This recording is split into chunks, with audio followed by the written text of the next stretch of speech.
Enough of that. Enough of that. Enough of that. It's your boy UAG, OTG, and Maddads is in the building, coming to you live with another weekly retro party. What's up, guys?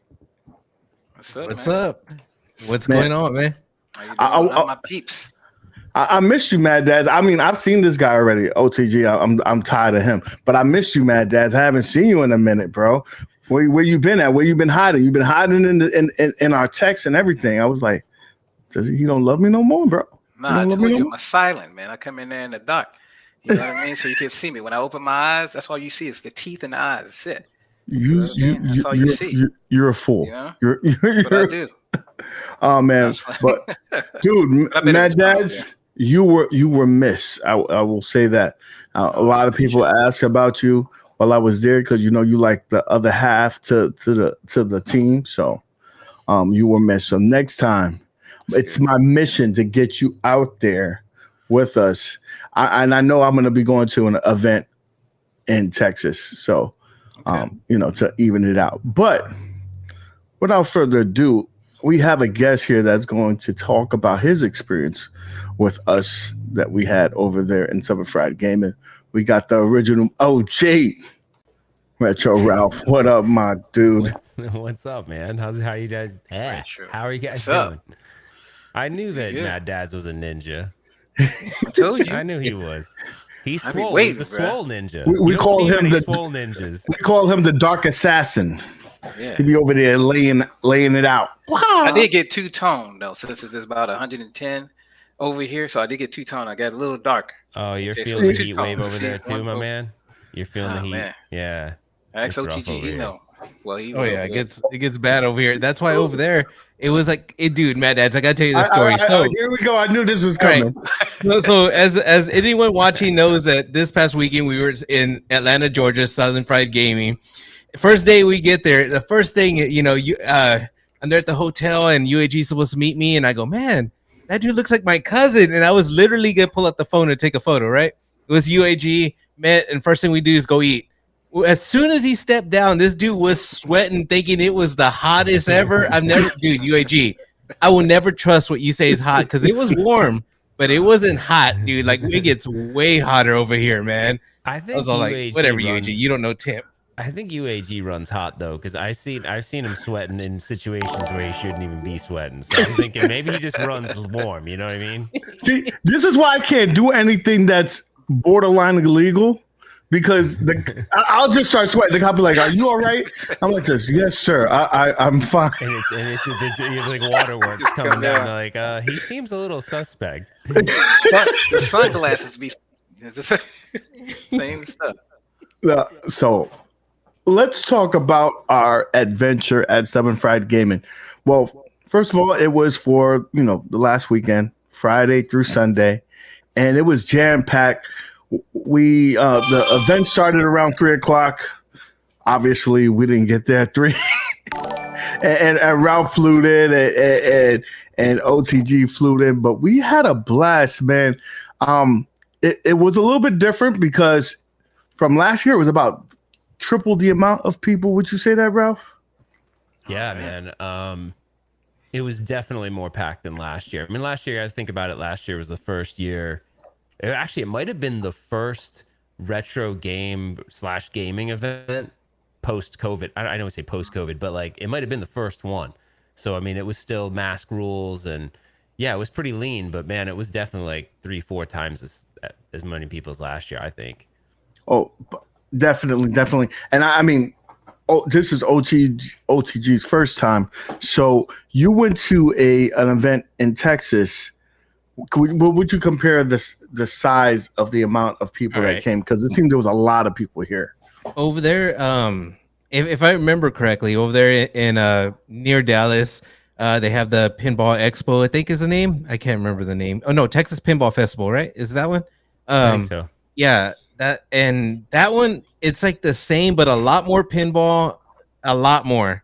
And it was a lot nicer. And if I remember correctly, I don't know if there was carpet on the floor, but the floor wasn't as hard as over there. Like my back, it was hurting. I felt my age over there standing all that time. But I think it was more packed to me because there was a time that I had to get out of there, like I need to get out, whatever. Just I think it was more packed over there, but not by much. I was surprised how packed this place was, but yeah, I think Texas Pinball has a little more. See, Mad Dads, these guys were making fun of me. I was wearing a hoodie. I was trying to be comfortable, right? And they were making fun of me. But see, I didn't complain about my feet hurting or my back hurting because I was dressed for comfort. And see, UAG was ripping on me the whole time. I'm like, but dude, it's cold in here. That's why the hoodie, because of the AC, and I'm wearing comfortable shoes. But hey, you pay the price if you don't listen. So listen, I was comfortable in terms of the shoe game and whatnot. I wore sweatpants because you told me it was gonna be cold, even though I was there. No, but I wore that. You were telling me to wear jeans. You said, "Oh, should I pack jeans or should I wear shorts?" That's all. So you got it pretty much right. You had to be comfortable, but I know you was like internally you didn't want to sweat because you didn't want to show me that I was right. So you held that sweat in wearing that hoodie because you were making me sweat with that hoodie on. You can do powerful things to not show your weakness in front of your friends. You know what I mean? All right, this is random, UAG, because you brought up the sweatpants. So we got to throw a shout out to MGK, Mike Game Killer. He was on the show last week. He was basically, guiding us, I guess, around. And when we got there, dude, he said a joke about your sweatpants. Yes. I swear I heard it. Did he say you were like trying to show off or what? He said he said your wife must have not seen you wear that because you out there with the print. Yes. So I didn't want to say it. I think he said the full thing, the print. Yeah. So we got a $2 super chat from Stringer Films. He says, I left this doggy bag in the fridge. Dude, first of all, you left the doggy bag? Man, we got to get into that. Mad Dads, we're talking about a lot of ribs, not just a little bit. Homeboy didn't Mad Dads, you'd be disgraced. I probably would be. I'm not gonna lie. No, you wouldn't, Mad Dads. You don't understand. These guys try to give me the brontosaurus ribs. Like, no, you ordered them. Yeah, I'm gonna pull up another window over here so I can open that up on my Twitter. How big is one rib? Like whole slab. Is it like 7 ribs in one or what? OTG, it is clearly stated how many ribs are in there, right? Like it's the full rack. This said full rack. I didn't full rack. They gave me a baby cow. Like that was a mouthful. And then this is what happened.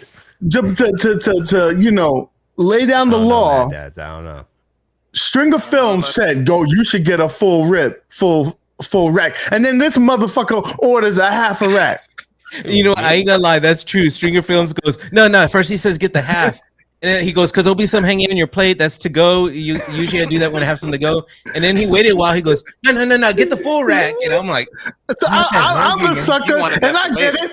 And dude, I ate like Mad Dads. I ate like 5 ribs, and it looked like I didn't even touch this plate.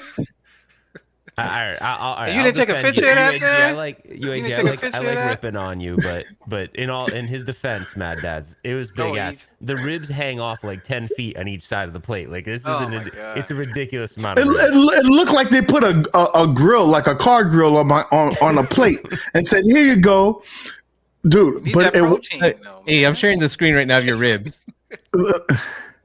Oh, we get to see it. All right. It was bigger in person. This is my face. I'm looking at it like, how am I going to conquer this? I'm already defeated.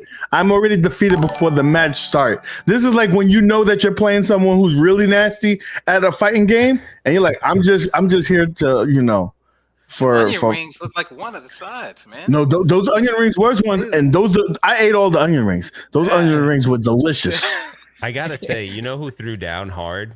Was Papa Brad. He ripped those things to shreds. Papa Brad made me look like a punk. Oh, he kind of did. I mean, he kind of did, but he made us all look like a punk. I mean, he took it down, man.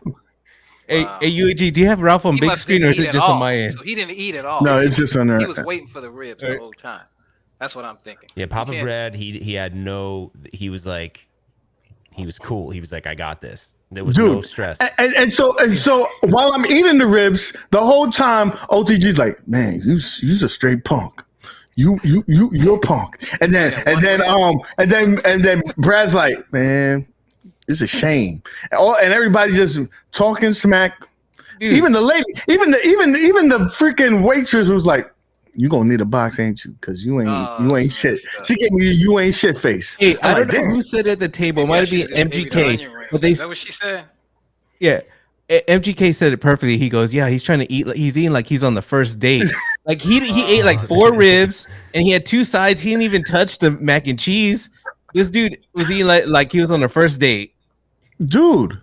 Listen, I have no shame, so it ain't about that. I was licking my fingers and all that. So y'all didn't go there last time? Y'all didn't go there last time? No, this is no. The last time we went to the place of death that showed me retro, who's dead to me, by the way, for taking me to this diner that had nothing but dog food. At least this food was good. Okay, so the cake from last time, it was not good still. I had to get myself into because I did go last time, so I had a little bit of an unfair advantage. Like I ordered the half because I knew. Look, he already didn't have to lay the land. He should have told me. He's like this. Don't listen to Stringer. He's gonna try to lead you into a trap. You better get a half a rack. I mean, you could say that in this scenario, I wasn't a good friend. You should have given me a warning. He was like this. He probably was in the back, like laughing, like, watch this sucker gonna get this full rack. He ain't eating that. That looked about $40 right there. It wasn't a cheap thing, but the food was delicious. It would feel like it was worth every penny. I just wish that I unlocked my jaw and ate all of it, but I didn't. Yeah, now Papa Brad's cleaned that up. But wait a minute. Now, to be fair, you wasn't there, Ralph. But we went to Waffle House, the place that you've never been, right? And we took OTG, and we took and MGK went, and Mike, this motherfucker couldn't even eat some eggs and bacon. This was the smallest breakfast ever, and he ate like 2 pieces. So he needs to stop talking smack about me. He ordered a child's breakfast, and he couldn't even eat that. OTG? Mike. MGK. Mike, they're talking about you. Yeah, no, I tore it up. I ate the most there. Yeah, I was like, I had to have a waffle. They have some grits, man. Herb Wars was asking about the cornbread. There was definitely cornbread. That was good. There was cornbread, but listen, I'm gonna have to tell you the truth. What? That cornbread wasn't the best cornbread I've had. It wasn't sugary enough, and it needed to have a little bit of sugar. And the butter wasn't kicking. I needed to feel like my diabetes was gonna come. If it doesn't feel like you're getting diabetes, then it ain't that good. All right. Hey, can you guys answer a question for me? You looked at me like I was dumb when I asked at the time that I asked. You almost, I felt like you gave me the face like, hey, we don't want to answer that because we're gonna make him feel stupid. What's slap your mama good? I don't know what that means. Like, that means that is so good. That is so good. You be like this. Man, listen. It's from an old movie. It's from an old movie. So, but you don't do that. It has to be borderline, like disrespect. Like God told you. Like God came, knocked on your door, and said, "Here you go. Here's the last. Right. Here's your last meal." That's how I described the ribs, right? I said they're good, but not slap your mama good. Like Maddads knows. Like go to Lockhart, like here in Texas. There's some good barbecue, and I guess I'm used to that style. And it was good though. I liked it. Like I'll go back. It wasn't bad. It was good, but it wasn't slap your mama good.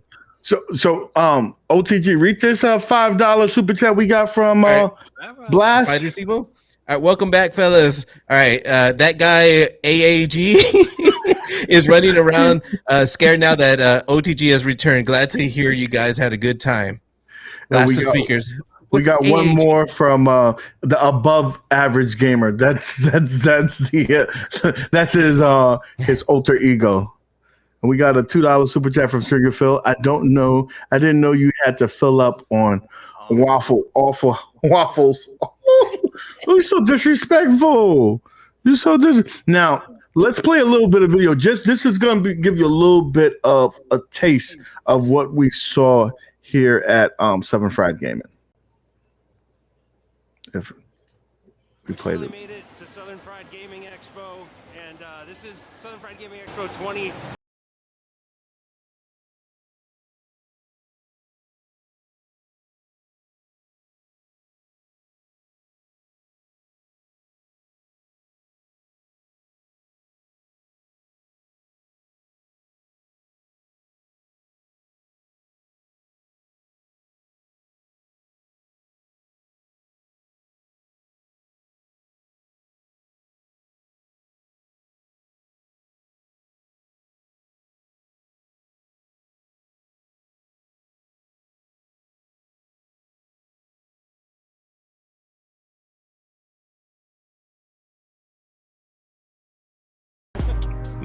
What a douche.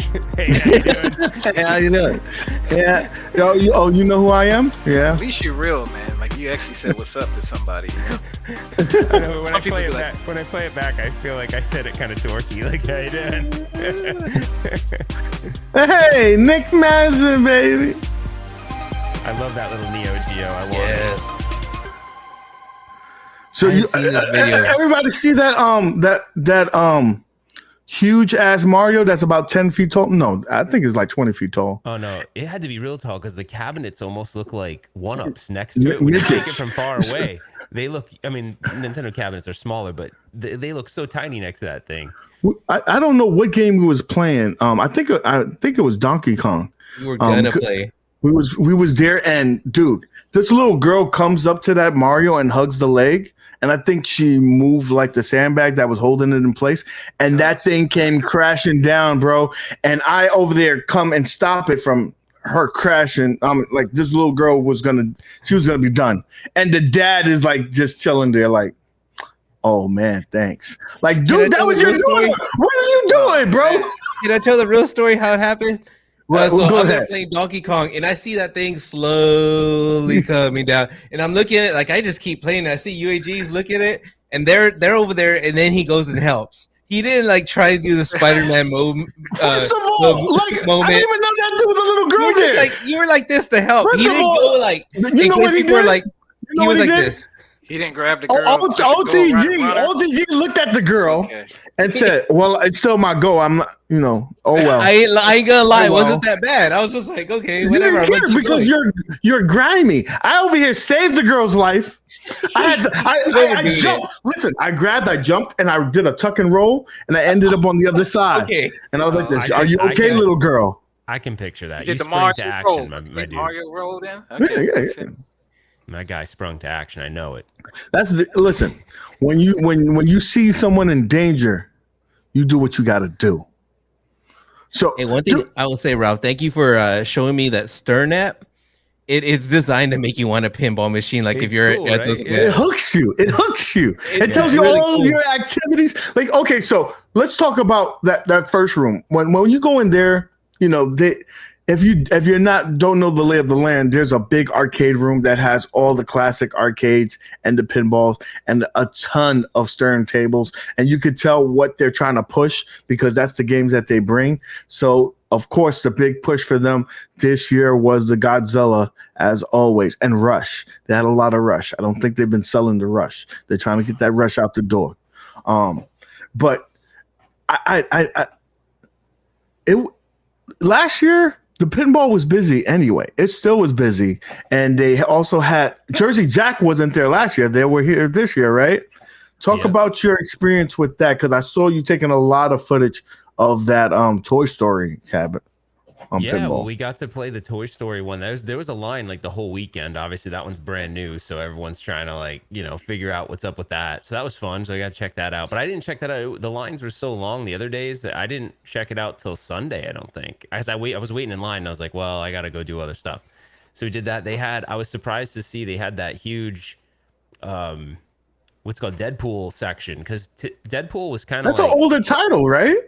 Yeah, and I think they might be rerunning them, because before I tried to order one and you couldn't even get them. They called me back and said, hey, we're not going to redo it. Like, Stern's not doing another run, but I think they are, because otherwise they wouldn't have had them there. I know they were selling the floor ones, but and then they had a Pro, a Premium, and a limited edition, which they usually don't have all three. They had all three, and then they had the Stranger Things. They had Dude, they had everything. I mean, they had everything Stern. But then the other thing that was pretty cool is that just so you know, like what UAG is saying about the games, most of the games, any of the arcade games, are just private collectors that bring them there. So just like most of these shows, some of them are also for sale. So if you go to some of these shows and it's private collectors that bring their games, sometimes you can score good deals on games. Like there was a pole position that was $1,200 on Friday, but by Sunday it was $1,000. So you might be able to maybe offer that guy $900. You know what I mean? He didn't want to take that home. He said, "Listen, I came here with this. This is staying." Dude, that's the thing. Some people don't want to. Like, I lowered the price of my Gorf at that event I went to here, and no one wanted it, so so I still had to take it. Hey home. Ralph, you know the secret to make somebody want it? Like, remember that Neo Geo sign, or what was one of the signs that says dude, "not for sale"? Like, maybe, or something like that. Yeah, those were so cool. So I know you were kind of OTG. You were into those. They had the MVS. I think the model number is the MVS2 Mini, which is the original 3/4 scale Neo Geo. So it's got like a 13-inch monitor in it, a 13-inch CRT, and it has it looks exactly like a Neo Geo, just shrunken down. All the same controls and stuff. Those are really cool. So they had a lot of cool stuff there. Stringer with another $2 super chat says he saw Mario and Mr. O'Hara tussling nude on the floor. I know you got a lot of gameplay on that Bucky O'Hara. You know that must be your favorite cabinet. I know you see it every year and you spend a lot of quality time.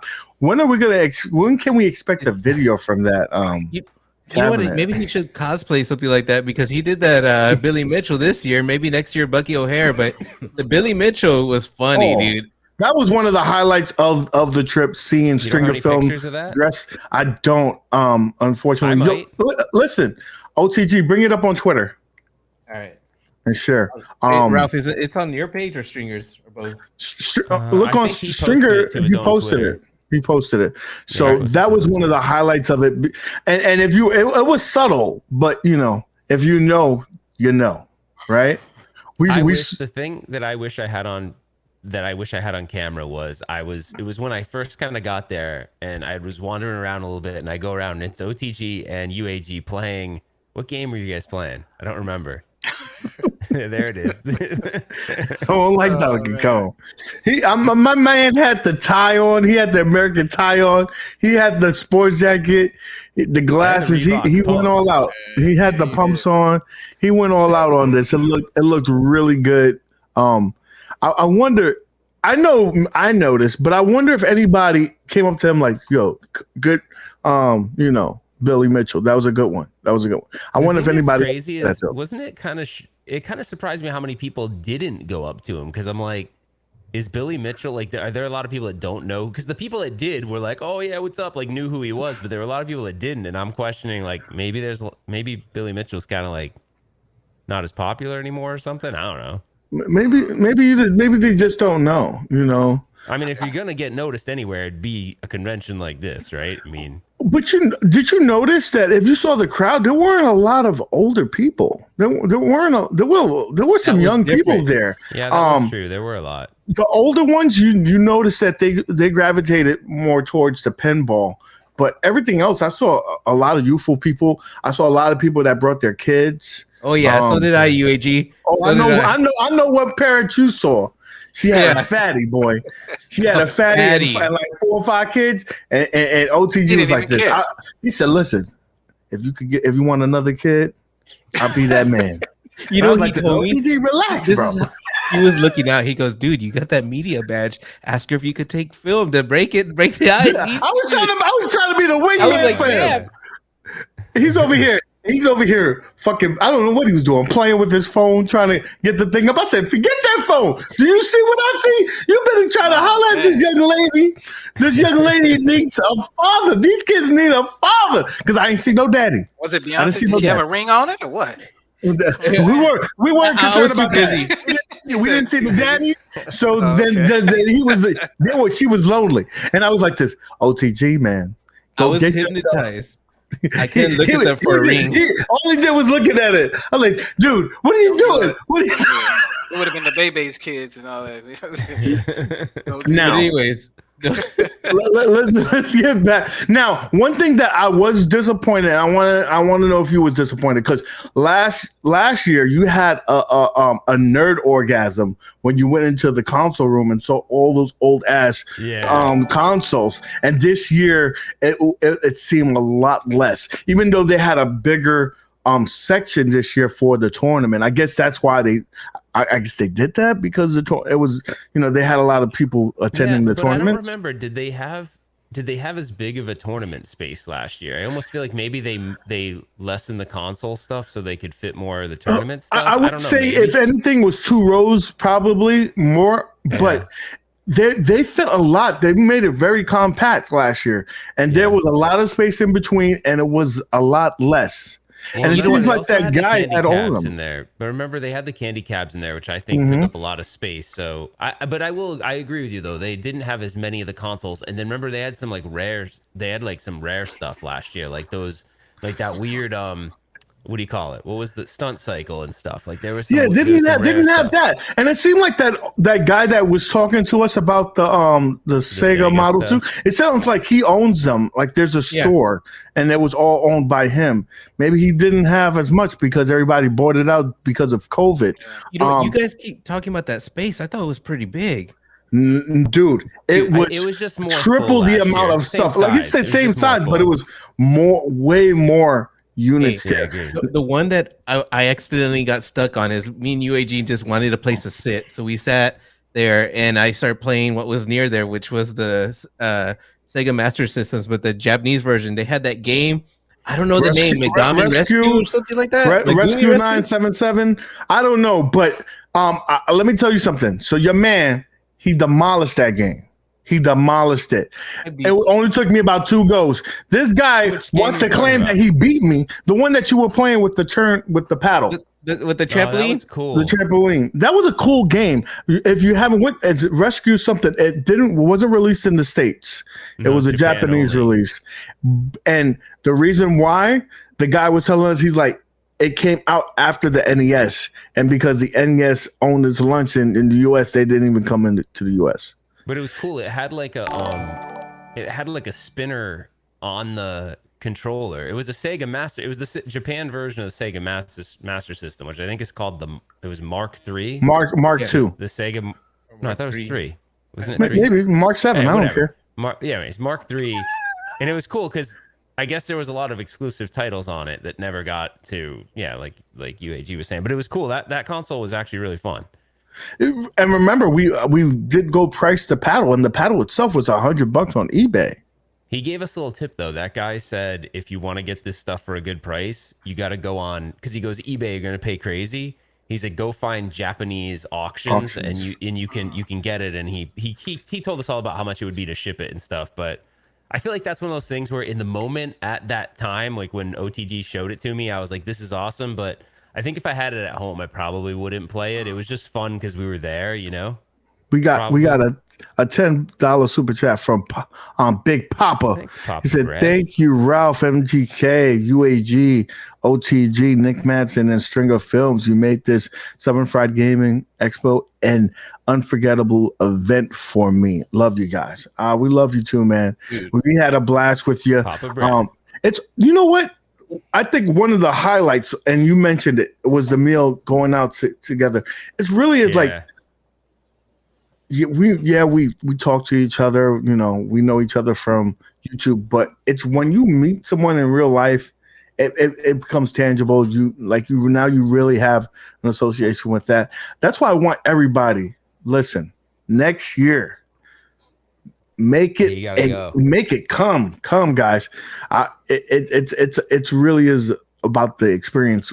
Like, you could probably go to a better one or whatnot, but it's the relationships, it's the fellowship that really makes the trip awesome. Well, and the other thing that's cool about this conference too is that I think it's still like a younger conference, so it doesn't have. It feels like there's a lot to do. Like, you won't get bored there, but it feels small still in the sense like you kind of run into a lot of the same people, so you get to know those people while you're there. I don't know, but I agree, man. The lunch was the best part because it's like you're friends with someone, and of course we're real friends from afar, but it's just totally different thing when you get together. And then we intermix friends too, like you didn't know Chris, you know, so you got to meet Chris, and I never met John, although I've seen him before, and so like, you know, we got to meet them too, so it's pretty cool to kind of like, you know, meet some other people as well. It's cool. Don't you go? You're going to Game On Expo, aren't you? Yeah, I got to figure that out actually, because I am going, and I think I'm supposed to have a panel there, but I don't know what it's going to be about, so I got to come up with something. It's something to talk about. I guess Mystery Encoder is it from those parts because he's talking about it himself. Oh, yeah, cool if he is. I don't know what mystery encoder. Does anybody know what mystery encoder looks like? Like, has anybody seen? All I seen was a hoodie. So that's all you see is the hoodie. And it's black. So I don't know. He might come out. He might come out with the Keo Daikin mask with the freaking JPEGs that come on it, or the Jason mask. Who knows? Now we got a $2 super chat from Stringer. Ralph said he's coming just for the Bucky O'Hara. You know what? You know, be cool. I love. All right, Stringer Films has the most awesome arcade, but he's missing the Bucky O'Hara. He should get one. But UAG, talk about your experience there, because I know Brad loved it. Like, I'm happy Brad made it out there. What do you mean? The arcade? The arcade. Stringer's arcade. Okay, so first off, he makes you feel like less of a man after you go there, because if you go back to these 1-ups, you're like this. Damn, man, they look kind of small. it's like you. I'm not even gonna go that way. It just looks kind of small. But his setup, like once you go in there, he really tried to recreate the experience of going to probably one of the old arcades he used to go to, because you come down the stairs, you see a Star Wars trilogy that he made. Then you turn around the corner, there's a freaking full size seated cab versus freaking Daytona that looks like it's in pristine shape. And he showed us pictures where it started from. It did not look like what it started. And if you ever play UAG at Daytona, he's cheap as hell. Listen, runs you over. The mission is to win. Maddads, he thinks you're playing like it's Demolition Derby or something. I get rubbing his racing, but he's like, you see him go over all 4 lanes. He rips the wheel as hard as he can. So, and you see him coming. I'm like, God damn it! And then you're in the wall. Like, but he does it. He looks at you too. He looks at you. He's all, what's up? And then and then swings the wheel. I already know. And OTG thinks that he's in like Cali, right? Leaning back, one arm like this, driving like this. Dude, you know who races like that? I had something in my hand, and I was driving like this. No, you have to race it. Like, you had to get both hands on the wheel. Hey, I was doing decent like that. I just felt more comfortable. But yeah, dude. Hey, that Mortal Kombat 2 though, like, those CRTs hit different. Those midway CRTs. Oh man, they were in pristine shape. His CRTs. Those 20. What was that, Ralph? Is that 29 or 32? 25.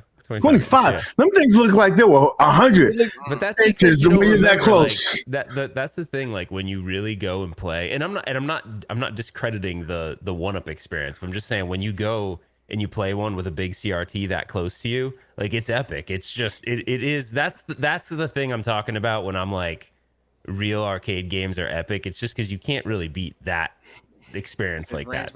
Brings back all the old days, man.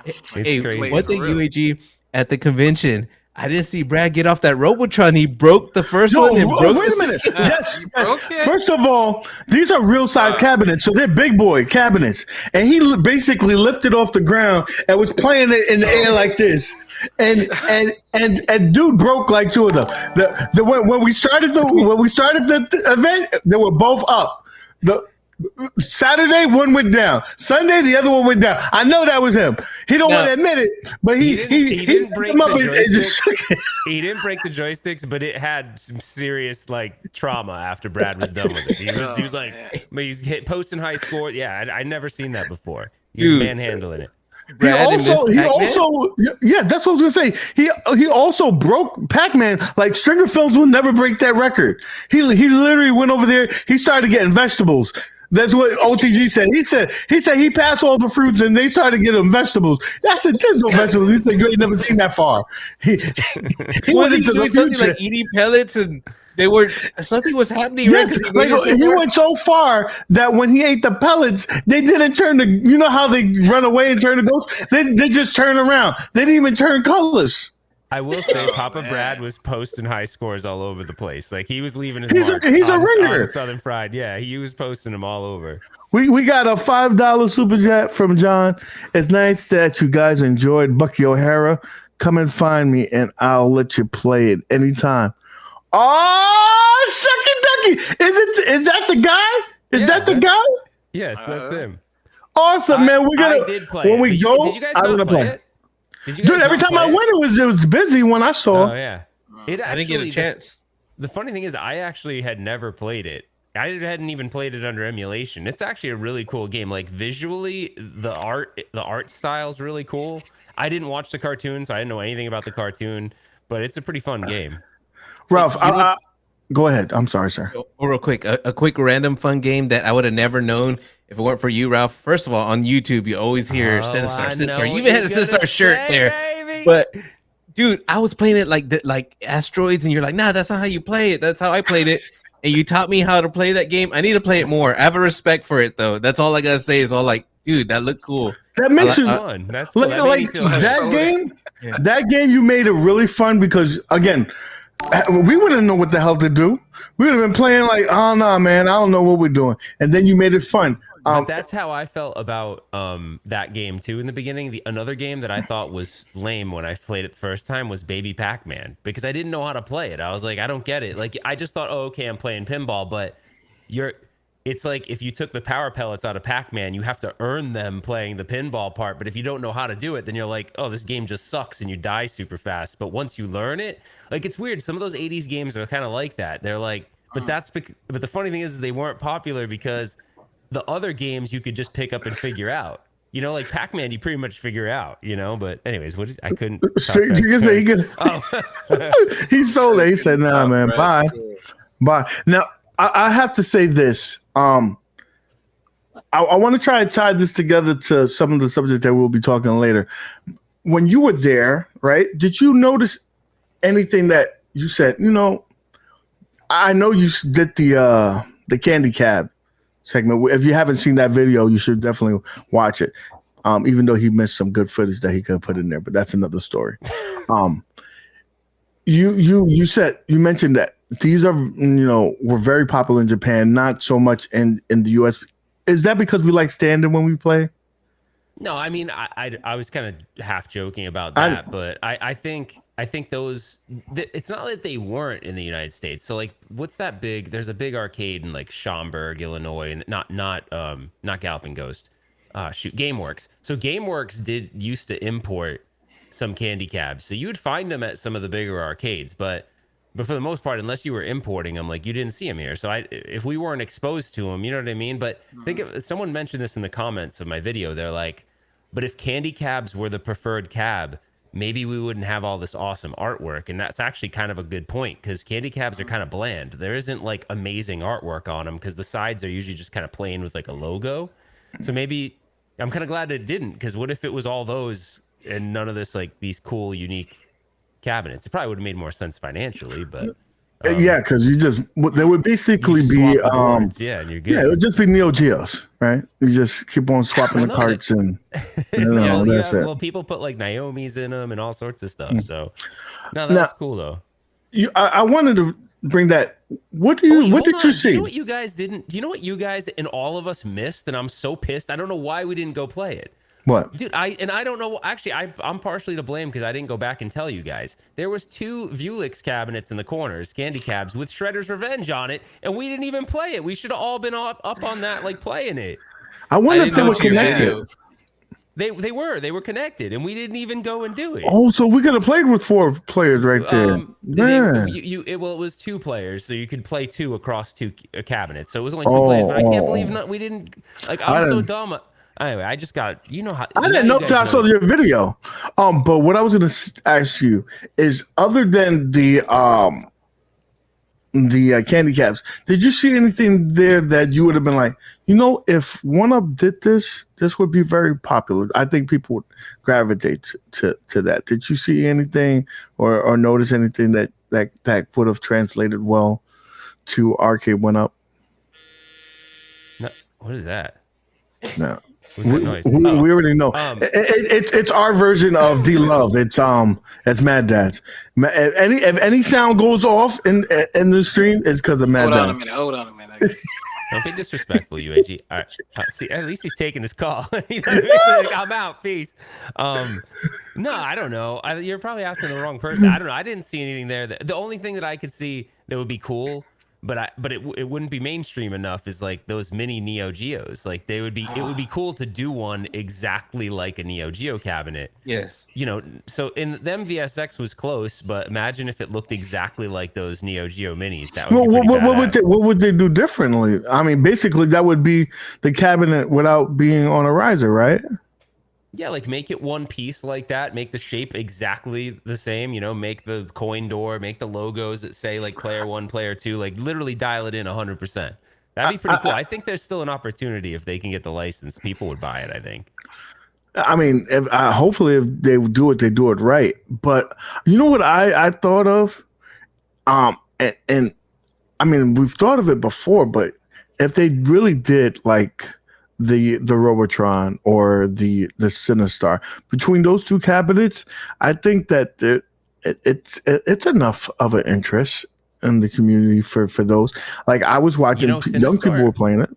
It's kind of interesting because Sinistar was actually like kind of a failure in the arcades, but it got a cult following later. You know what I mean? Because like it became rare, and then people learned how to really play it. Because a lot of people will tell you they played it just like Asteroids, and they're like, yeah, I hated it in the arcade. So, but Robotron's definitely iconic. But I don't know, man. We'll see. I don't know if I think the core. Yeah, there you go. I just had to show it real quick because I'm all up on it. They're like, so cool.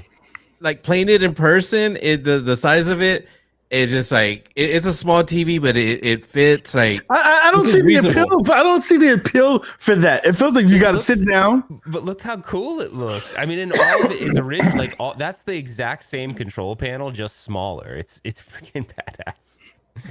I don't know. Right, well, Neo Geo is weird, right? Because Neo Geo is like.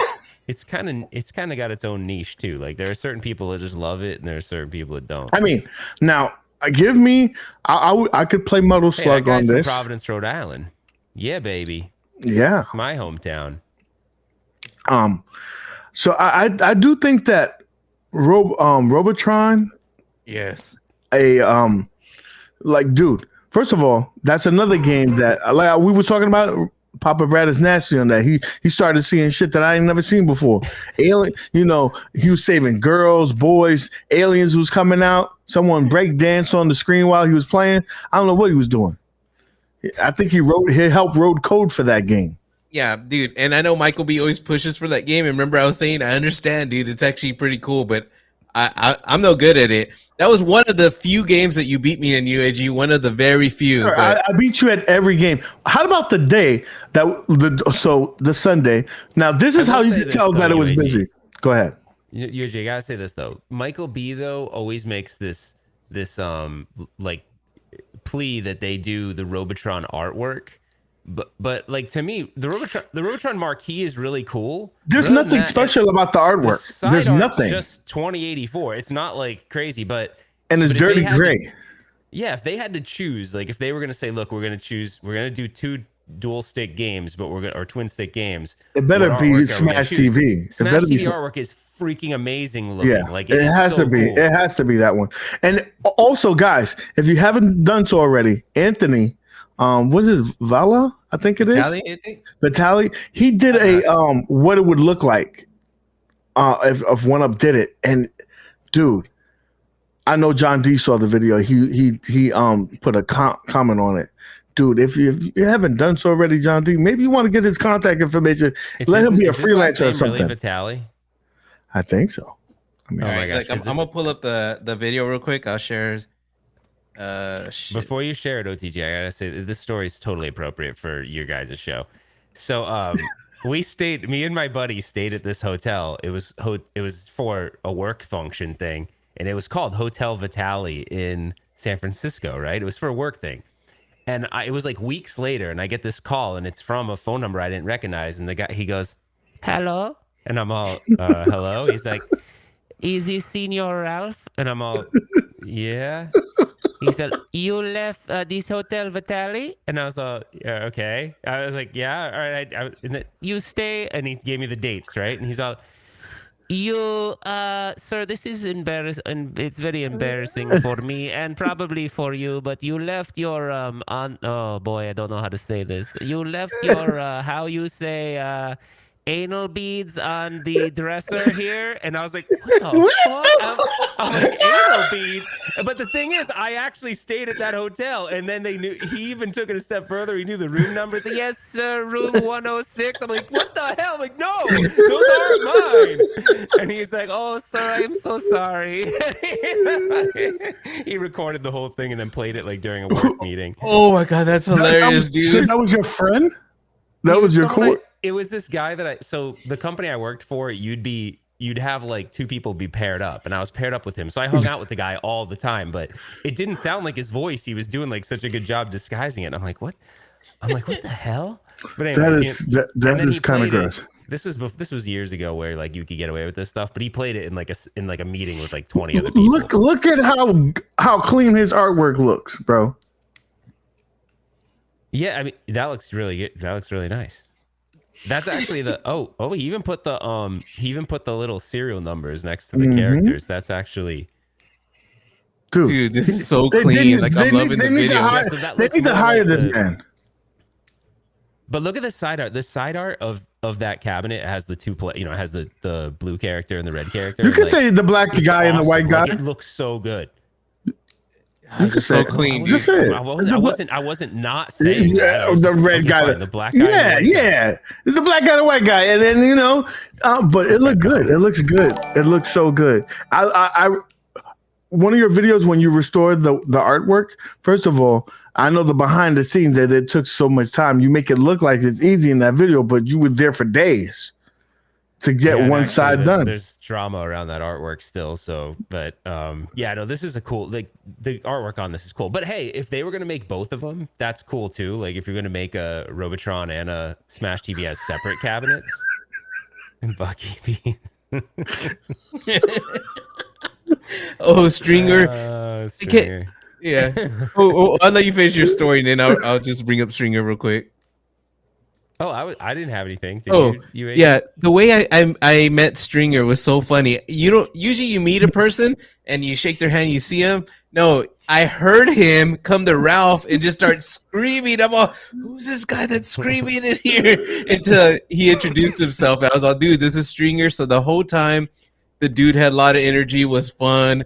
Dude is crazy. He was what was he pretending? He was doing the taint stretching or what? Dude, this dude is crazy.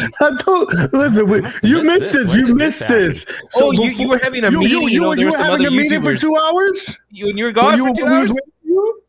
You had the meeting with other YouTubers? So you was there for about 2 hours, right? And then some guy comes and says he's trying to sell us on this game. And it's called fill in the blank. And so they said, do an exercise that, for a random body part. And so I said butt cheeks. So the guy changed it to taint. And who is this person? This guy who was trying to sell his game. It's called fill in the blank.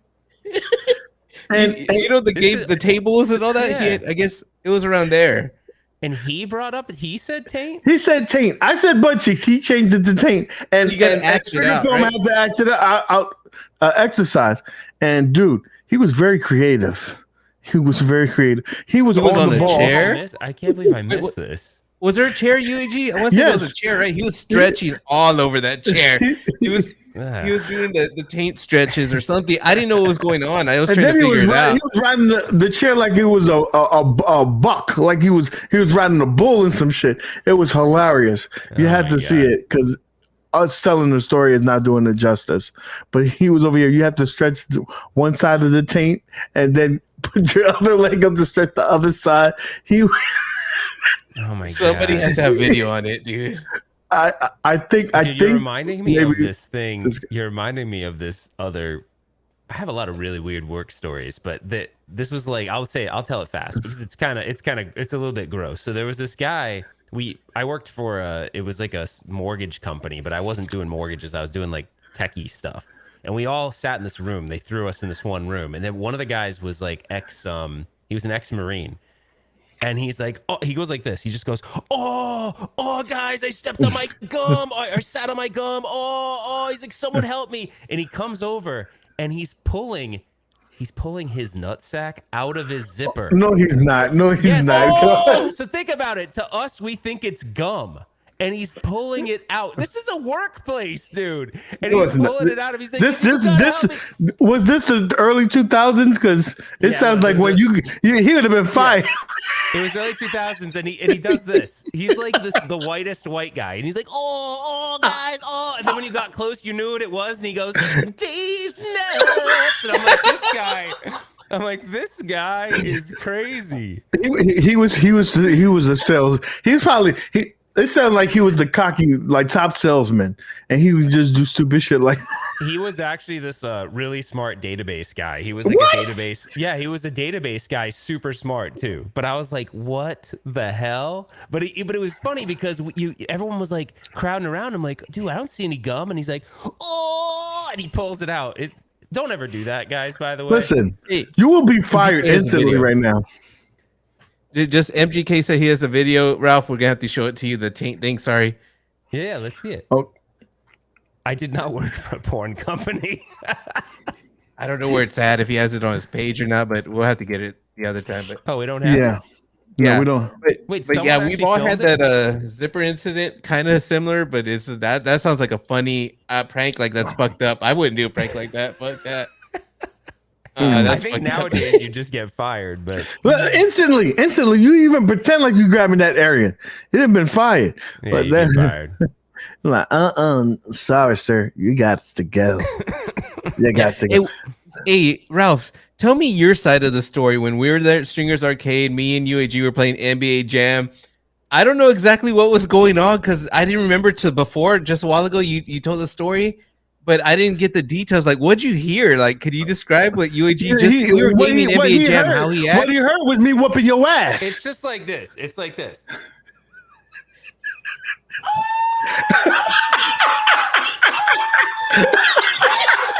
Loud. It's so freaking loud, bro. It's out of control. Okay. It's First of all, and you were standing right next to him, so I could just imagine how loud it was. Listen, because he was talking a bunch of shit, and he was destroying Nick on that game. So I had to come back, and then it wasn't him. It was a rubber banding. I know. Rubber band was right there. I beat that ass. I beat him so bad, but NBA Jam has the rubber banding, and that took the effect. Every ball was getting stolen from me. I missed everything. I stopped playing the way I was playing because of rubber banding, and he was getting excited. Beat that ass. You know what? Those NBA Jam developers are really good because they made that formula to get people like you that aren't good think they're good. I am great. I was just glad the game was over. I was gonna unplug the shit because I was like, "Holy crap!" It was that loud. Oh, it was worse when I was beating your ass in power putt, and I hit that hole in one. Oh my god, that felt so good.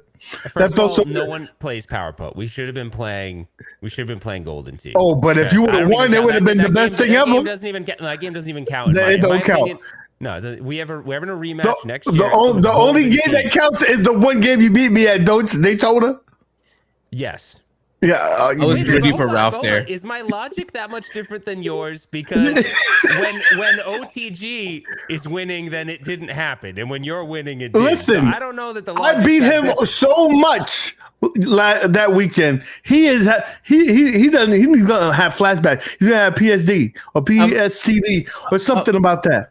I'm gonna tell him the game that I was surprised I beat him so bad he didn't want to play me the rest of the night was a Halloween pinball.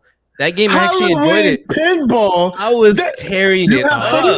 You have footage of that happening? Because I don't recall that happening. Oh, who was next to us? Was it Mike? Somebody witnessed that. I wasn't there. But all I know is there was another, when you guys were playing pinball before, UAG, I didn't even see you yet. And UAG was like, I don't even know if I can impersonate it. I'm going to try to. Ready? Well, first of all, OTG nudges.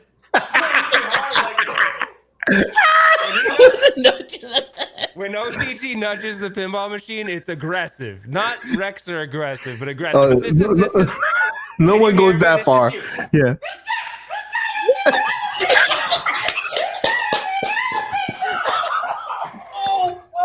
I can't stand you. I can't stand you. Listen, so I go up a couple of octaves. I get excited, guys. I get excited. This motherfucker. I'm like, what the hell? And you're getting all mad. It was crazy. He was laughing. And they actually, it got loud. Do you remember, OTG? Some guy walked by and looked back, and I was like, oh, and I was actually joking. You didn't say that. I'm like, sir, he's got some problems. He'll be okay. Like, the guy's like, You were bad, UAG. Listen, You know what? I wasn't as bad as that guy. I wasn't as bad as that guy who was drop kicking over there. This Joe, you had to see this guy that was playing professional pinball. This dude had the headphones on. He was jump kicking the table. I said, "What the hell are you doing over there?" I didn't realize that was a thing until I went to because pinball, the whole like subculture of pinball is pretty new to me. But when I went to Pinball Expo in Chicago, I saw women like dancing with the machine. I was like, Jeff, what is that? What is she doing? He's like, oh, that's just like how her style. I was like, But then like, yeah, there are guys that do like the. I'm not gonna. It's like this guy was doing he did a jump kick. Like I said, "What are you doing, bro?" Pinball. There are people that play pinball crazy. Like they like whack the side of the machine and they do. Yeah, it's crazy. Okay, you have to read this though. You have to do the UAG when you call me. Make that sound, please. Dude, actually, no joke. I did leave Southern Fried with a little extra present, so I tested positive for COVID, and it actually really hurt my. It's really hurting my chest. Oh, then don't do it. Don't do it. Don't do it. UAG. We got a $5 super chat from BA, and he's rolling on the ground because we're being hilarious. What you say? No, real quick, I was just gonna say, okay, right? Like no one's feeling sick, right? Nah, I'm good right now. Very good. And I know I rode back with Ralph, but I'm good right now, dude. Let's talk about that, right, dude? So Ralph is barely cutting it on making it back, and this guy's so nice that I told UAG, I go UAG the day before, like, dude, yeah, that Uber ride was like $70, and he goes, oh, he asked Ralph, and Ralph's like, yeah, I got you. And I when someone's gonna do a favor for me, I kind of don't want to keep them waiting. I hate that. So we're leaving at the same time. Ralph says, all right, I'll meet you out there, and we should have been there first, but UAG met up. Oh my God, UAG has no courtesy. He met up with somebody there, celebrity table, and we're just talking. By the way, I'm like, UAG. I did not. Yeah, you did. There's no way, dude. I was out there for like a good 25 minutes. Yeah, the guy wouldn't stop talking. I know he gets paid for talking, but he took it to another level, and I was so excited. Sir, I was so excited about it. Mr. Tim, sir, would you be on the weekly retro party and give me an exclusive? You know I did. I'll take exactly the glasses what off. happened. I'll take the glasses off. Sir, all jokes aside, I love your work. Would you mind coming on the weekly retro party? Did you say it like that? I said it just like that. I even had a tie, so I fixed it like this. I was like, sir. Nah, you didn't have time to get to a tie. But that guy, that weekend, he was hyped, right? Like, as soon as he had some little toy microphone, but he was so smart. Like, Nick was getting a video. He was going to pay for a video. And I went there just recording every moment because I was like, well, whatever. I don't want to miss a moment, whatever Nick wants recorded. And he won't say nothing until he gets paid. But when he gets paid, that dude is like, he don't stop. Good. He is good. He is so smart. Like, he's advertising himself, the NBA Jam guy. Just, oh my God, just yelling away stuff that you wouldn't think that he would say in the NBA Jam voice. He was saying some perverted stuff. It was hilarious. Dude's crazy, man. So this is one of the highlights. Nick wanted to get a video for Mandy. And he's telling, my kids are gonna watch this, so let's kind of keep it PG. He says, all right. He says, Mandy, he wanted to say cock blocker, but he said the blocker. What did he end up saying? He was being very like risque. He was saying some shit. Like, a lot of your window sexual jokes. It was funny. You got to see the video. It's the whole time he's saying stuff, and it was like Nick just paid up $30 for that, and he's going off on like a video for the kids. He said before. Don't worry, we'll just play the first 15 seconds. It was definitely an experience. So that dude was awesome. I liked him. Right next to him was the other guy from the Mortal Kombat that you did that interview with, Paul. Which was an awesome interview. And if you haven't seen it, Papa Brad has a video of it up. Yeah, thank you. And OTG. So watch it. But OTG got some like behind the stuff scenes on that, so you gotta watch it because it was so good. Some great videos there, man. Yeah, that was cool. I mean, I didn't really know that much about him. All I really knew was that I thought he was just the original illustrator of the Mortal Kombat logo, but I didn't actually know that he worked for Bally Midway in 1982 and did like a bunch of games. He did Tron, he did Super Pac-Man, he did Satan's Hollow. There's like a whole list. And so that was cool. It was cool to be able to, I had a lot of fun with him. And it was neat to see like the little stories that, that were about the behind the scenes of Bally Midway. That was fun. Man, it sounded like you got screwed if you worked for Midway. Like at that time frame, you got him, you got Pacina, you got freaking Tim. They all got like a riff with Midway in a sense. And now that WB owns them, you thought that they'll let that slide, but it's all been resurgence. Like they're like, no. Still going. While we were there in OTG's video, if you haven't seen it, go check that out. He's got the tail end. So we were pretty much like closing up the session, and then OTG asked the question about, I didn't notice this. So Paul's banners were all blocked, and you'll see it in OTG's video. They were all blocked, the Mortal Kombat logos, and it says Warner Brothers has forbid me to show you this. And so they had given him a cease and desist that week or that day, I can't remember, and they also sent ones around to some of the other people that we know that were also artists or actors. And it was just interesting that they were telling him to destroy the banner. They were like, destroy it, we want proof of the banner. But instead he's like, I'll be a little snarky and I'll do this, which was cool though. I mean, he leaned into it. He's like, listen, you don't want me to show it, I'll just talk about what I can't show. And like, he was like, the stories about that he had was, one time when you do an interview with somebody, some people just answer the questions and, it's very like, he went into so much depth with it. Yeah. And it was, and the retelling of his stories, like you would, you could tell he's an artist, but the fun question that you had for him, and I wanted you to talk about it when you asked him being a religious person from a small town, and a Lutheran. Go ahead, tell us that. Yeah. So I asked him. I said, "Hey, so since you were from this small town, and you obviously got his first big break at Bally Midway was Satan's Hollow, and he had told me offline that his family was very religious, and so I said, well, how did that go over? Like, how did you tell your mom that you were working on a game that had basically a big ass devil on the side?" And he's like, I never told her. And then I guess he told her like 10 years later. Yeah, 10 years later. And he goes, she still kind of like was like, wait, what? Like she was still pretty upset with him, even though it had been like 10 plus years later. And I guess Lutherans don't even believe in Satan though, right? I don't know. That's what he said. We don't believe in Satan, and she still was pissed. Yeah, and she's still like, I don't care. we got a $2 super chat. I got one of those letters from William Mitchell. He said, not even Billy Mitchell, William Mitchell.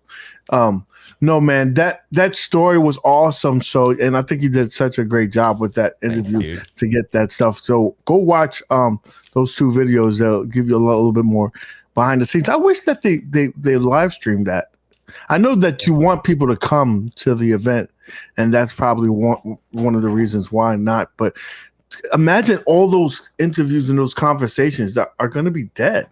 Like, unless you were one of those people that was sitting in the room. Yeah, Pinball Expo is big on streaming. So like the one in and they have more stuff than just pinball, but the one in Chicago, they're big on streaming all their events. So they stream them all to Twitch and do them live. But I don't know, maybe this coming year they won't do as much of that because, well, COVID's not gone because I just got it. But I can't believe it went all this time without getting COVID, and I finally got COVID. It's like, what the hell? But you know what it was? It was probably you eating, like you played some games, and then you went to go eat those ribs, and you finger licking the ribs, and you probably sucked on some COVID. Probably. That's really gross. I'm just saying. I'm just trying to, replay, retrace all your steps, and I think that's the one. If it was a movie and you could see it, like the COVID was laying on the pinky, you sucked your pinky, and therefore the COVID. I was trying not to, activated but maybe I sucked a couple of my fingers unknowingly. I don't know. It's like it's just a habit, and especially if you put that hot sauce barbecue sauce that was in there, that spicy barbecue was delish. We also found out on this trip that Ralph is kind of a JJ. I try to tell him to go ahead and do the hot pepper contest with me, and he didn't want to have no parts of that. I didn't. No parts. I've become a puss with that stuff now. I don't know. Yeah, I don't blame him. OTG was right there too. He's like, no. When you get older, the hot stuff, it ain't even about hot. It's like, what's it gonna do to your body? That's when you're real old. When you start thinking about, I can't eat that. No. Well, I was thinking, this is somewhat an excuse, but I was thinking, all right, that they butted up that panel to that thing. So if I got tore up, like let's say I got hardcore tore up, I would have had to go into the panel and have to talk after that. There's no way. Imagine if I had to sometimes peppers have immediate effects. Yeah, and then if you don't if you're one of those people that travel and sometimes you don't feel as comfortable, yeah, and it might just all come out whenever. I didn't poop for 3 days. No. To take those risks, man, is that worth it? Dude, to mess up your stomach on vacation? You would have been sweating there, bro. You would have been sweating there. I wish you would have done it, and you would have been messed up, UAG. I probably would have. No, we all know he cheated. He lined his mouth with some. Hey, that's not cold. That's not cheating. That's just being prepared. If the teacher tell you that it's an open book test and you bring your book and everybody else don't bring their book, that's on them, right? Boom. Right. No, fine. So let's end this on a note because I know that you got to go. I know that you saw the video that even though you're not in our home arcade scene, I know that you couldn't run away from all the damn posts of Deion Sanders and the Midway cabinet, Blitz, right? So I know you saw the video. Now, two things. You have to believe that wasn't a coincidence. That was a planned advertising. I know. I'll talk to Johnny. Nah, man, I didn't tell him to do that. I mean, here's why, right? So his friend, I can't remember. Someone else has the phone first, and then they give it to him, right? And he just happens. That's to be his son. Direct. Okay, so he happens to be placed like let's say it was the Street and Fighter, do this, and then someone gives me the phone. Yeah, so I mean, it's kind of like. And then he wanted to make sure you see that logo. He was like, "Let me get my head out of this marquee." Way. No one could tell me and convince me that wasn't completely a planned marketing thing. Completely. Also, if you after me doing a little bit more research, I went a little deeper and I went to his son's page and I went to his page on Instagram. And if you look at a couple of videos beforehand, that same place, they had whatchamacallit, a golden tea, and they had Pac-Man Mania. So you know that they either super fans of One Up or they may be getting perks of being a member, because that's a lot of arcade one-ups for rich people. Rich people could get arcades and shit. Oh yeah, so I heard that going around, like, oh, maybe it was modded for him. I'm like, I'm sure Deion Sanders isn't calling Tulsa arcades and being like, yo, hey, man, you got any light up risers for my, you know what I mean? Like, really? Like, no, first of all, he probably would have like a real arcade machine there, right? Hey Tyler, can you help me with the mod? You know what I mean? There's no way. Like, that's not happening. Yeah, I can't even believe that's even a theory. Like, how's that? No, that's not happening. No, you should have. No, like this. I counted the holes, and those holes don't match up with the arcade one-up holes. Therefore, that's a made-up cabinet. I said, bro, you need to fucking relax. If you don't know that this is not a one-up by now. Someone counted the speaker holes? Yes. Count the holes. You just made that up. I swear to God, they counted the holes, and they said that's not the they said. Look at the speaker grill. Arcade one-up speaker grills don't look like that. And I counted the holes, and those don't align. I'm just letting you right now. If I counted the holes, I would punch myself in my own nuts for doing that. Straight up, as hard as I possibly could. There's no reason to count listen, the holes. I counted the holes, and then they were like, I don't see the the NFL symbol there. If there's no NFL symbol, this is bootleg, or they're gonna take out the players, this and that. They got really in depth. I was like, this damn, how many things can you notice from this video? Because the video is only 5 seconds. The one thing that this did bring back, and I love, you guys know I don't talk shit. But and this is a respectful talk shit because I just have to. It was so bad. It reminded me of when Michael B. I don't know why he would think this. I don't know why he would think that Shaquille O'Neal would have anything to do with, like, why would you have a basketball player launch a football game? That'd be like me calling up, he's probably dead, Jimmy Superfly Snuka and being like, hey man, we're launching Golden Tee. I need you to go on this marketing campaign. You know what I mean? Like, or the Iron Sheik, man. We got this big golf game. I know how big a golfer you are, brother. We're gonna have you come do this. Bring the tipped boots and stuff because it's gonna be epic. Like you just, I was one of those. Michael B. But I thought it was gonna happen. I thought it was gonna happen. We didn't even think we right. All got we were hyped. just watching it out. Listen, wait, you believed that? I believed it. I believed it too. I believed it. What? That Shaq But you know would why? do it? And now this is what I thought it was gonna be. I thought it was. I changed. I pivot. I said, okay, now I think, because I didn't know I thought it was going to be during that event, but I didn't know Shaq was having an event. So when I thought it was Shaq, I was like, all right, I'm at pivot. I think they're going to do NBA Showtime. All right, well, when Hacksaw Jim Duggan launches Robotron 2084, it's going to be awesome. I'm going to start that rumor. Listen, hey, if enough people think it's going to happen. If Michael B's listening, I want one of those retro shirts with the genie. I want it. Cool. And by the way, I love Michael B. I totally bust his balls because even when he posted that on Twitter, I was like, I just said this, and I wasn't trying to be a jerk. I was like, why the hell would Shaquille O'Neal launch the football game? Like, it doesn't even make any sense. And we got into it a little bit. Like, Michael B is so cool though. Like, when you're getting into it with Michael B is like just busting balls. Like, he understands that guys can bust balls. And like, some people he's a cool dude with that, you know? Yeah. But he understands the whole ball busting thing. So it's all in respect. But there's a guy by the name of Lexer. He really got in on all the people that were wrong. He was like, "You guys are idiots." Lexer rumor is Lexer flew to Canada and actually like went to Michael B's house. That's like, how could you be wrong? How could you be wrong? He was yelling outside his house, "Get a real arcade! Get a real arcade!" Dude, I've come to like, I don't even need to listen to like keep up with all these 1UP channels to get 1UP news. Rexer will break the news to me before I see anyone on YouTube. That dude is committed, man. He knows exactly what's happening. He's very much like the news because this is what he likes to do. He'll read the whole article and anything. It could be 90% for one side. He'll lynch onto that 10% that agrees with him. He's like, "Did you see this shit? Did you see this?" I'm like, "But what happened to all this other stuff?" He's like, no. All you need to see is this 10%.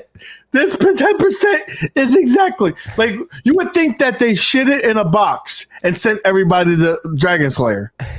Like, did you literally took a shit and sent that? I'm like, dude, this is probably one of the best cabinets they ever made. He's like, "Oh my god, that audio."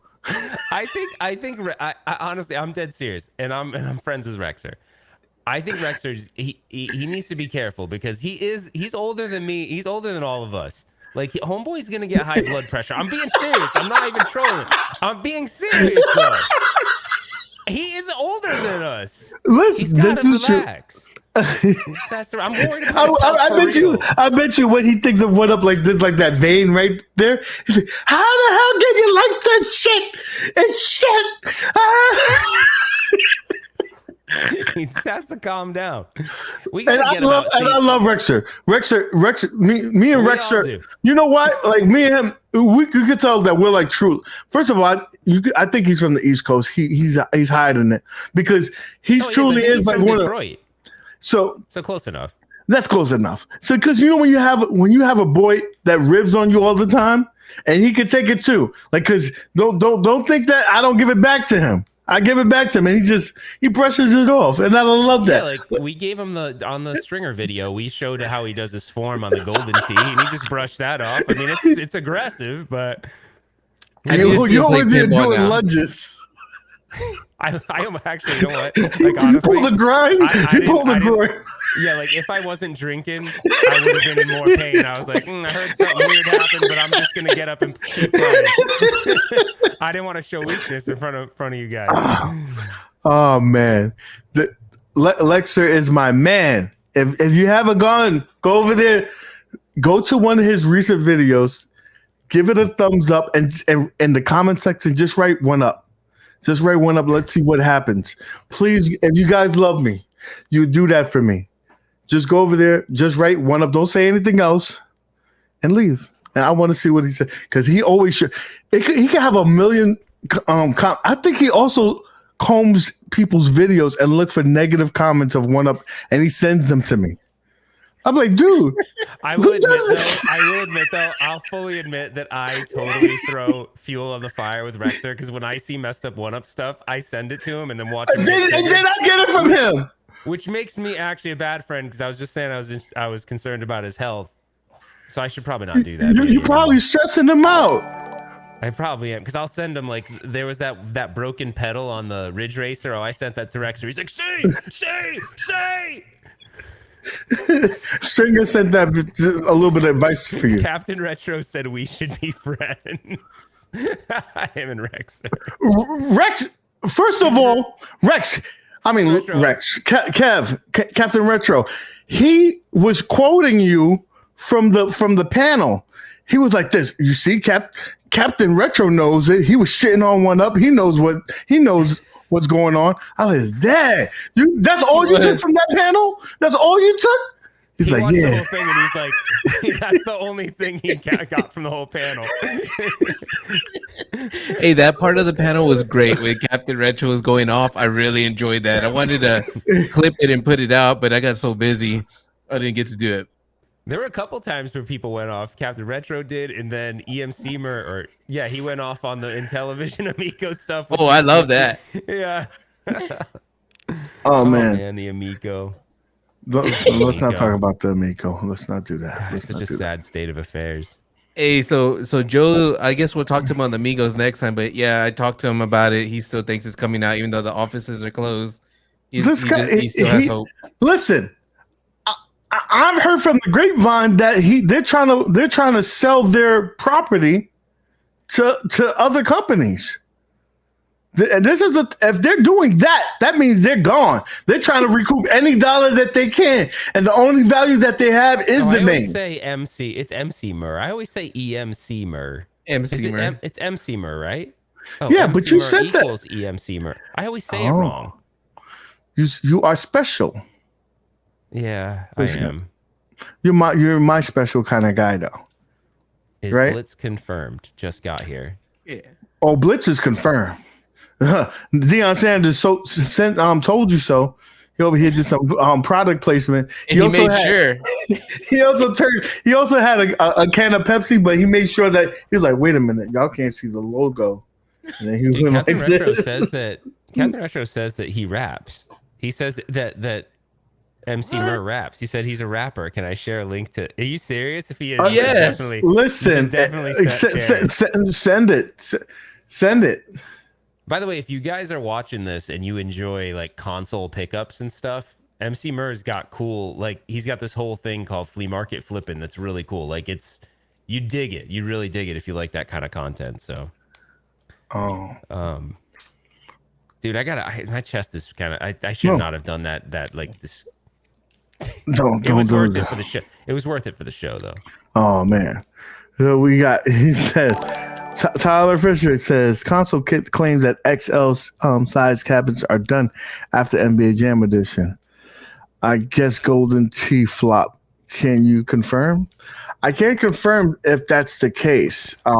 That's probably a suggestion. But what I would say this, if it does continue, it's going to be not going to be a great 19-inch as of right now. You know, who knows? Who knows? I think that if NBA Jam does it's successful. Why would they stop doing it?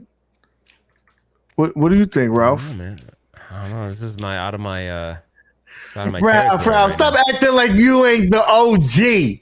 Ralphie boy, What, listen. do I think they're going to stop making those large cabinets? I don't know. I don't know. Dude, I don't know because they make no sense sometimes because, like, I mean, how many different kind of cabinets do you want? Like the whole, just real quick, I don't want to go into it too deep, but like the whole community was, the whole point of the product was that they were small and that's why people liked them, but they weren't that small. Oh man, you sounded like Baby Rex. You sounded like Baby Rex right there.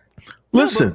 But Big Blue, I had Big Blue for a short time and I was like, okay, this is pretty cool. Like they made a lot of improvements and stuff outside of like minor upgrades, but I don't know, like how much bigger do you want it to be? Because at some point, it's going to take up more space. You know what I mean? Like I never liked the 4-player cabinets because of the fact that just like I don't in here, like I have 4 players in the garage because then I can't put any cabinets in here if I start putting 4-player cabinets, you know, like the big NBA Jam. So I don't know. Listen, I think they're only going to do sports games in the XL, right? You already got Golden Tee. You got NBA Jam. If Blitz comes, it's probably going to be in that same form factor because they know how OCD we are. We want everything to look the same. So if you got a sports cap, I could picture people buying like one of those, you know what I mean? And so if it looks bigger, it's kind of like more substantial. Like they put it in a man cave room. Cause you know, like I've even been to, this was like months ago. I went to the mall over here, which I never go to malls, but I went to the mall and there was like a shoe store, like a sneaker. It was like it wasn't like a Foot Locker or something. It was like an off-brand store, and they had a NBA Jam in there. They had one arcade one-up NBA Jam, but I could picture it look cool if you had one of the XL ones because it looked like almost the size of a real one. You know what I mean? So I think the XL serves a purpose because you got that person that probably wants to, go to a full-size arcade, but they're not sure. And that's probably the next step. I mean, the people in the community said they wanted it. I mean, it's not that big of a difference. You know what I'm saying? In terms of size, I've never seen one in person. So I don't know, like that. Your brain is being fried. All right, guys. Are you guys talking about anything else anymore? No. But this is what we're gonna say. Our public service announcement is that right now, next year this time. Is 7 Friday Gaming. Put it on your calendars now. I think they have the date already. It's like in July, right? It's like July. Probably. And if they listen, put the dates in now. If you're married, start making up your excuse. Do you want the dates? I got them.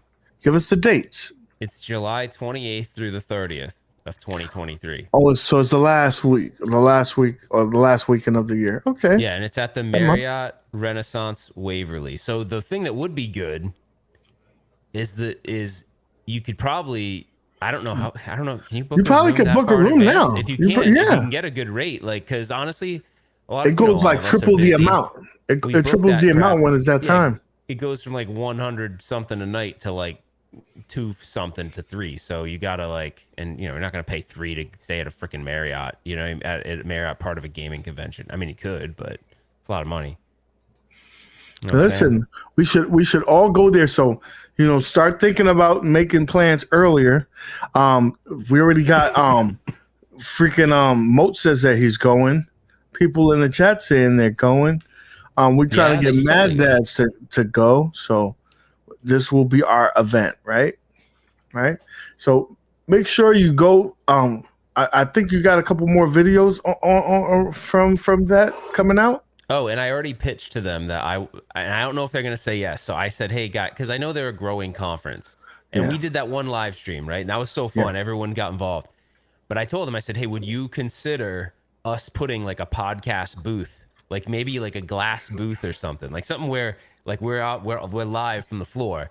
And I said, but we'll come up with segments and we'll have the vendors come in and it'll be like a whole kind of like, like a promotion thing during the show. So if anybody is interested in coming, they can like jump on that live stream and just hang out for a little bit and we'll talk about the stuff that's going on.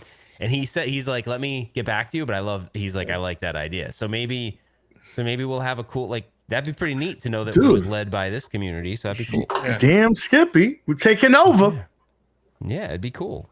And I think this is a cool event to do it because a lot of the big name guys don't go to this event. So it's like, it's small enough that we can help grow it. You know what I mean? So it's fun. You know, and I mean, there was some, back, you know. I think we're good. You know, we're going on year 3. You know, you were just media last year. Now you did a panel, you did a couple of panels, you did an interview. I mean, they basically rolled out the red carpet for you. I don't know about that, but it was very did. nice.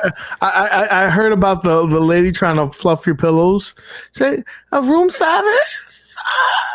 Hey, I was laughing because Ralph was like a school kid, right? Like he had his laptop with him. Like, Ralph, put it in your room. Ralph, put it down. He was always holding that laptop. Remember that one day? That was also, before we go, this is the last thing. Something that's a little bit like, it's a little bit out of my character because it's a little bit of self-promotion-y kind of stuff, but it made me feel so happy.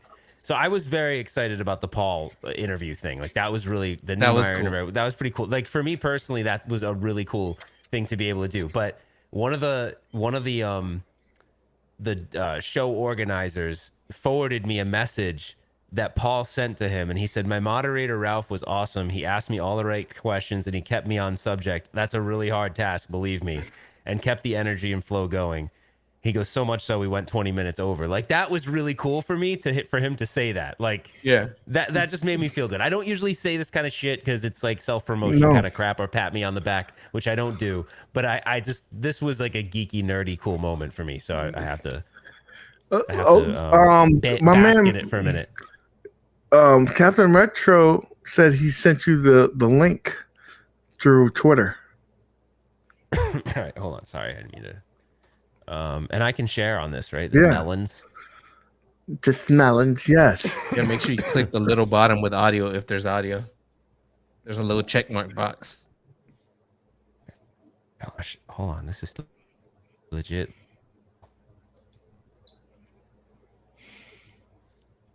I'm trying to see if I can.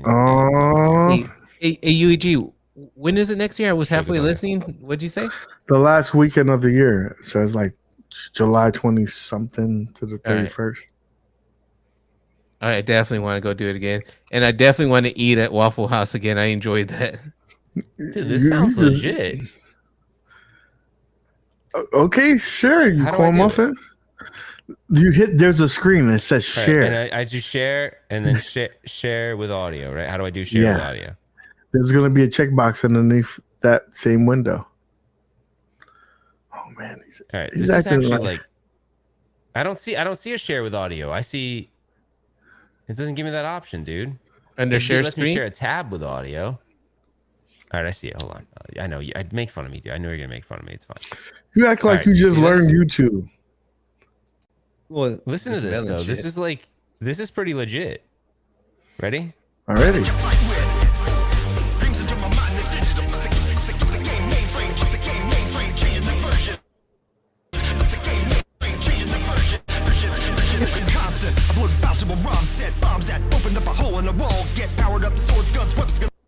I don't know what's happening. I don't know, but from that little bit right there, that sounds legit.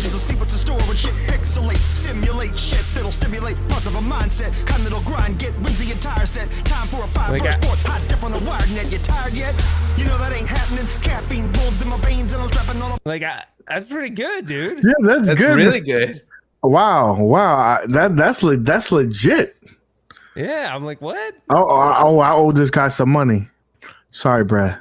I owe you some money for using your catchphrase. I'm like, thanks, Captain Retro, for sharing that. It's pretty good. I think that I wouldn't have thought that flow could come out of that guy.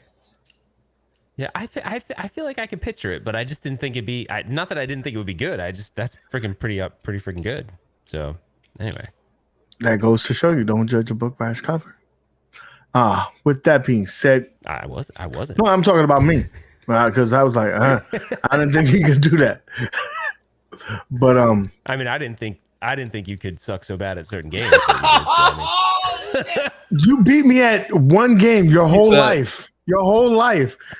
You see, wait till next year and I destroy you. First of all, that's why you didn't want to play Street Fighter with me. You had to drag it NBA Jam. I'm messing around. UAG basically beat me at everything but Daytona. And he recorded it. That's the only thing that he has on video. He don't got the ass whoopings. No, anything that you did good, that footage is gone. I deleted that. I literally triple deleted that footage. Yeah. Only something good at one thing. Deleted. It was on my phone, and I smashed my phone. And then I was like, no one's seeing this ever. That sounds about right. That's the same thing that OTG did. Freaking bum.